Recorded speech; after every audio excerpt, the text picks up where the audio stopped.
This is not right.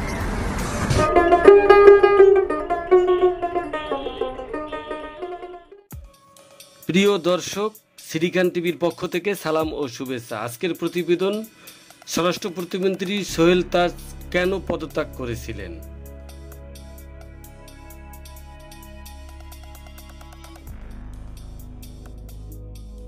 বাংলার মানুষ কিন্তু একটি স্বপ্ন নিয়ে মুক্তিযুদ্ধ করেছিল।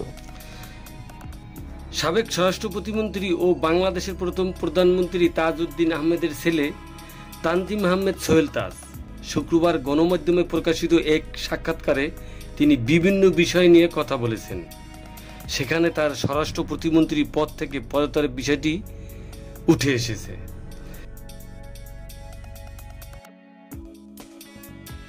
প্রত্যেকটা ব্যক্তি প্রশ্ন করবে যে আমার কি কি দায়িত্ব আছে এই দেশের।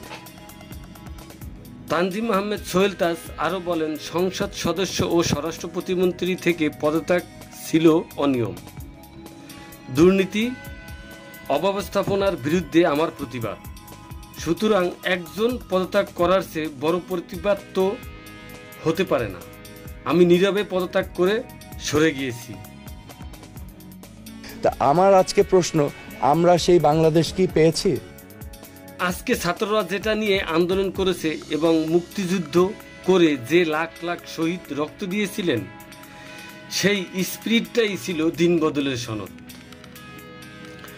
তাজ আরও বলেন, আমি মনে প্রাণে বিশ্বাস করেছিলাম বাংলাদেশকে পরিবর্তন করব, একটি নূতন বাংলাদেশ হিসেবে গড়ে তুলব, প্রতিষ্ঠানগুলোকে ঠিক করব, ইনস্টিটিউশনগুলো মজবুত করব, আমাদের বিচার বিভাগ স্বাধীনভাবে কাজ করবে, আমাদের প্রশাসন কোনো রাজনীতি হবে না, পুলিশ উন্মুক্ত একটি পেশাদার বাহিনী হিসেবে, আইন শৃঙ্খলা বাহিনী হিসেবে কাজ করবে। তিনি আরও বলেন, আমি চেয়েছিলাম রাজনৈতিক প্রভাবমুক্ত একটি রাজনৈতিক কালচার গড়ে তুলব, সেটাই আমাদের ভবিষ্যতের চাবিকাঠি হবে। কিন্তু আমি যখন দেখলাম আমরা সেই পথ যাচ্ছি। সোহেল তাজের পদত্যাগে একজন রাজনৈতিক নেতার প্রভাব খাটানোর বিষয়ে সোহেল তাজ আরও বলেন, এটা একেবারেই ঠিক না। এরকম কোনো ঘটনাও ঘটেনি যে আমার উপরে কেউ আক্রমণ করবে, এরকম হয়নি। এটাতে বা কারা এটা বলেছে জানি না।